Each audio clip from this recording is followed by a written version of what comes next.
Hey everybody, Chief Meteorologist Brad Panovich here. We've got the chance for some strong storms to our south today, but a bigger chance of severe weather for most of the Carolinas going into Friday. So let's get right to it. We're going to show you the wide view first, and we can see the systems that are going to be impacting us over the next 48 hours. Here's the system that will be passing mainly into South Carolina tonight. So South Carolina followers, you're going to have the risk for some strong storms this afternoon and this evening. North Carolina, less of a risk. Friday, this is the system that moves across the entire area, and everybody gets a chance for seeing some severe weather with that system. So let's break down the risk for severe storms. So here's the risk for severe weather today, Thursday the 29th. You can see across Texas, and then in the Carolinas, we'll zoom in on the area that we're most concerned about. It's down here in the low country from the Midlands down to southeast Georgia.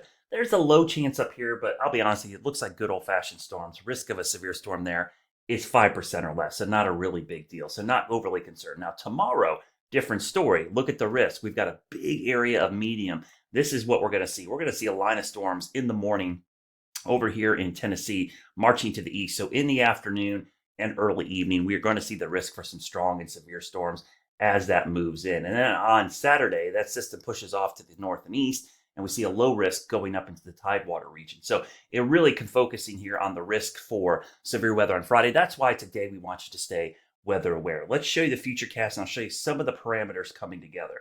So we start with today's risk of strong storms. We're dry this morning. We had a few pop-up showers, but you'll see as we go into the afternoon, this is around 2:30. You see the storms moving in. Now everybody will likely see some rain this evening. I'm going to stop this at 5 o'clock because I think this is the time frame most people will start to really pay attention. You can see some scattered storms in the mountains, but this is the area down here. So from Myrtle Beach to Charleston to Savannah, that's an area I'd watch for a strong storm this evening. But everybody will see at least a few scattered storms. You can see even through 10 or 11 o'clock, those moving through. Now tomorrow, this is where things get a little bit more widespread and probably a higher risk of severe weather. We'll stop this right around after sunrise. This is about 8:30 in the morning. We'll go to about 10:30. I'm going to stop this around lunchtime. So lunchtime, the speed of the system is the key part. So there's a little wiggle room on the time of arrival. So if we have time for the atmosphere to warm up and warm, humid air to surge in from the south, this line will have a lot more fuel to be strong or severe. So at 12, if it's just entering the mountains, that is not even close to peak heating. Peak heating this time of year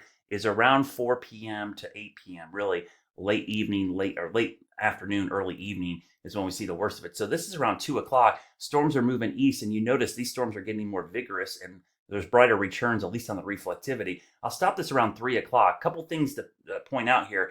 Looks like to the south, we definitely have some kind of bowing segment, but even in here, we could have some gusty winds and an isolated supercell. If it stays linear, it's going to be more of a straight line risk. If we see individual cells, then we worry more about a tornado risk and damaging wind. So this is 4 o'clock. You can see there's definitely bowing segments. So what I mean by that is you think about a bow and arrow, the shape of a bow is like this, and then the arrow would be pushed through like that. These bowing segments are an indication that you've got strong winds. The arrow is basically the wind pushing them out. And so you know you have strong winds in there. But where they meet up sometimes, like in areas like here, up here, sometimes at the apex of the bow, you can get quick spin up tornadoes. So that's always a possibility. But you see it pushing through by 5 o'clock, and then it becomes really vigorous because this is max heating. Remember, 5 o'clock, as I said, heating of the day. So you see why central North Carolina to the Midlands might end up with the highest risk of severe weather. And this pushes east through the evening. This is 5:50, basically 6 o'clock, and then all the way to 7 o'clock in the evening starts to push off the coast, and we're out of here. Might be a trailing batch of isolated showers and storms. I'm not expecting much out of that. And by the time we get to Saturday morning, everything is gone. So let's look at that tornado parameter.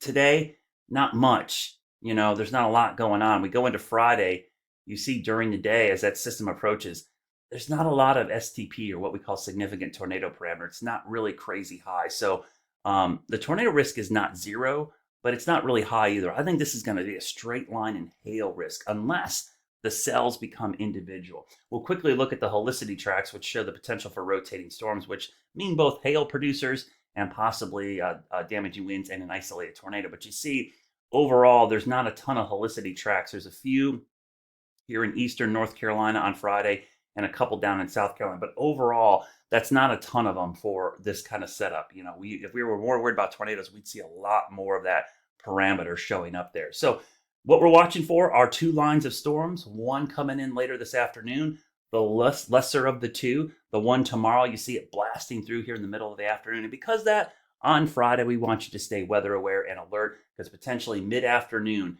right now the timing does look like noon to 6 p.m. for the Western Carolinas and probably 6 p.m. to 9 p.m. for Central and Eastern North Carolina. So that'll give you a quick heads up. And of course, stay tuned for updates. Have your phone charged fully. Make sure you have 3 ways to get weather alerts for any warnings or watches that could be issued coming up on Friday.